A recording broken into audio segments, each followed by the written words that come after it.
Messi was born, the 24th of June 1987, in Rosario, Argentina to a working-class family.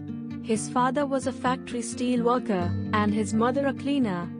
He began playing from an early age, and his talent was soon apparent. However, at the age of 11, Messi was diagnosed with growth hormone deficiency, GHD.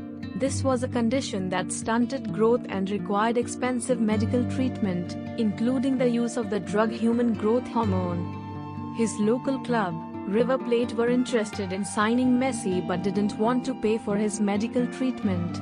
However, Messi was given a trial with Barcelona, and coach Carles Rexach was impressed, offering Messi a contract, written on a paper napkin, which included paying for Messi's treatment in Spain. Messi moved to Barcelona with his father and became part of the prestigious FC Barcelona Youth Academy.